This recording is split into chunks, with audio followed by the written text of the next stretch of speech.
So meditation it's not the new technology. It's always been the technology, because everything that was once imagined. How do you get into the field of imagination?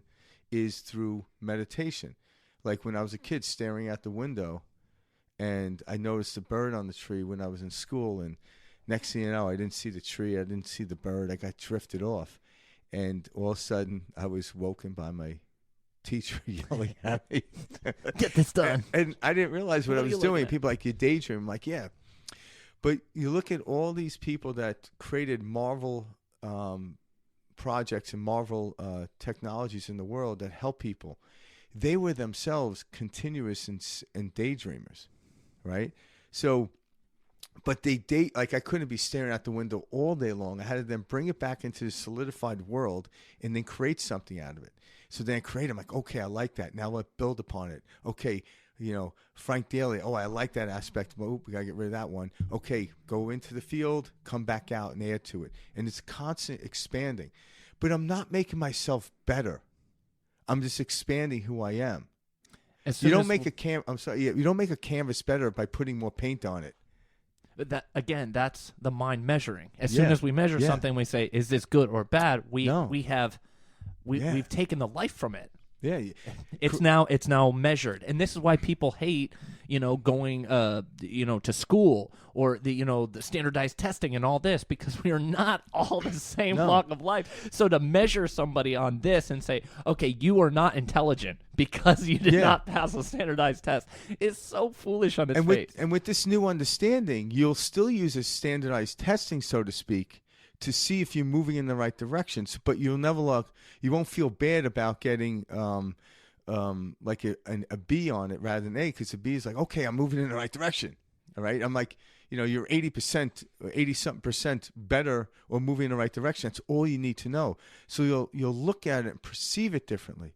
So standardized testing and measurements will be looked at differently. It doesn't mean you don't do it, but I don't hold on to it. It isn't who I am. It's a moment in time. When I measure who I am, it's a moment in time, because the next moment I go to measure it again, I measure it again, I measure it again. And the measurement is just to see, am I moving in the right direction? This is how we build our kingdom. You start a kingdom by one hut, because I have to live in the hut until I build the castle.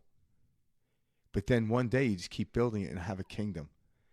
But it was the moment in which I started the kingdom is where it all started, and then just keep building it and building it. And this is what we came here to do. So Mike Kittless is his kingdom, Frank Daly is my kingdom, and together we're part in the kingdoms, and we build upon it. We're not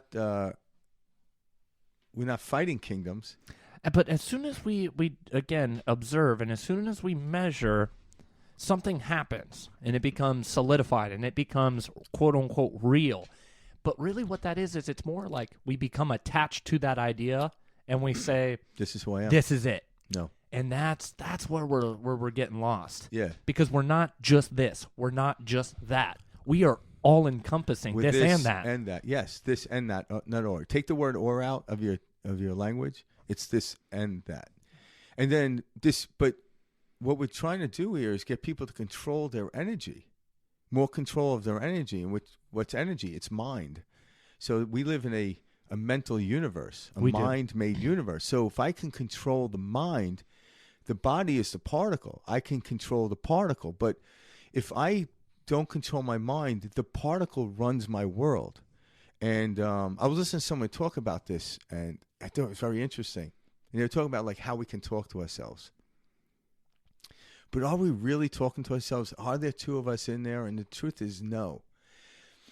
But when we talk to ourselves, it's like talking to the TV, watching your favorite football team lose, and you're yelling at it. It ain't going to change, because you're actually watching something that's recording and you have no input. So when you're talking to yourself, you're talking to your past experience recordings that keep coming up. And by doing that, you will never change that. Yelling at a tape recorder as it's recording isn't going to change the tape recording every time you press play. It's going to keep playing over and over what you've already recorded. What we're here to do is use the technology of meditation and move into the future, and not even lay over that, add on to the new recording and keep going, because there's endless tape here. That's With it. tape. People are like, what's tape? There's endless Data. data Whatever. storage. Yeah. Yeah. So everything is once I say it, it's already recorded into the universe, and it's there to test time. But what I said in the moment ago isn't going to help me into my future. I'm going to keep moving into the unknown and keep adding on to it, not because I have to, because it feels good. I can't keep replicating the same conversation. That gets redundant.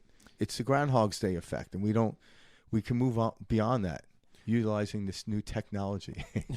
So Frank mentions this mind-made, sense of thought creation that we're experiencing, that this life we go through life, and we've got these mental patterns chugging along all day, and this is often what we're experiencing.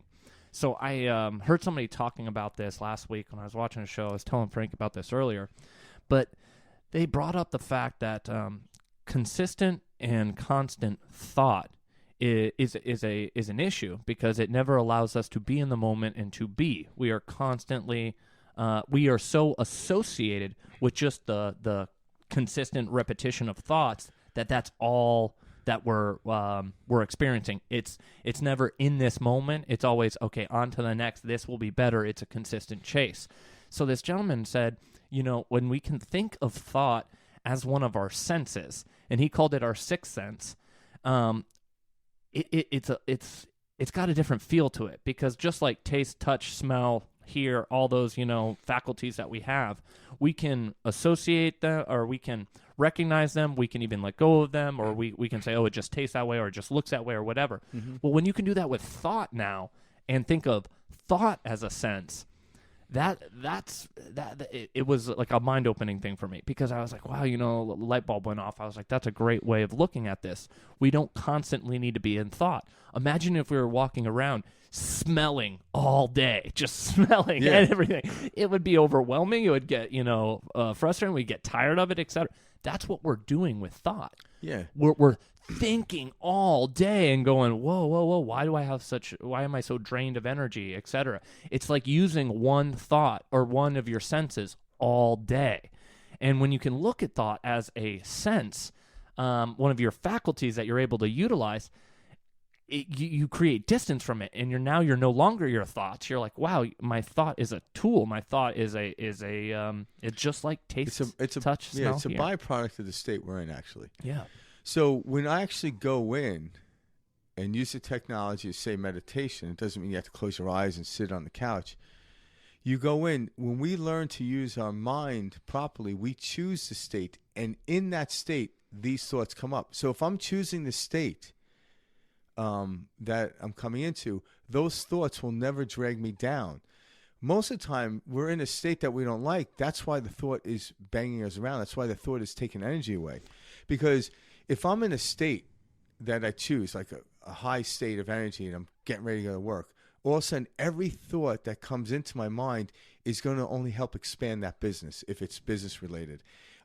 If I'm in a state of relax and vacation, every thought that comes in is only going to expand the thought of relaxation. So what state are you in? That will replicate the thoughts you're in.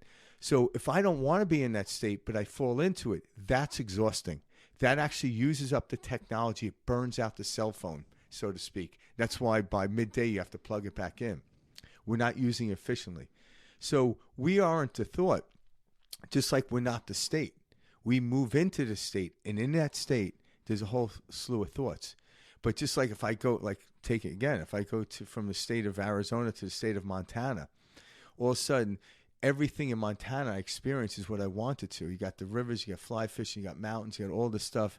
You got horse ranches, all these things that you would imagine being Montana. All of a sudden, I go there. It doesn't matter if I see a horse running by or I'm fishing.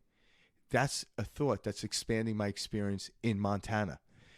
But if I'm in New Jersey looking for mountains and fly fish there too, but if I'm looking for the open skies and open valleys and stuff like that, that's what's exhausting me, because I think I'm in Montana, but I'm in Jersey. I'm in a different state. Like, why aren't I seeing this? I'm like, because you're not in the state. In the state you're in, this is what you're going to see. These are the thoughts you're going to have. Now, if I understand that, recognize where I am, I'm okay, this is why I see this. All of a sudden, the thoughts, okay, now I go within. What state do I want to be in? I want to be in a state of relaxation. Oh, let's go to Hawaii, you know, let's go to the beach wherever I'm at.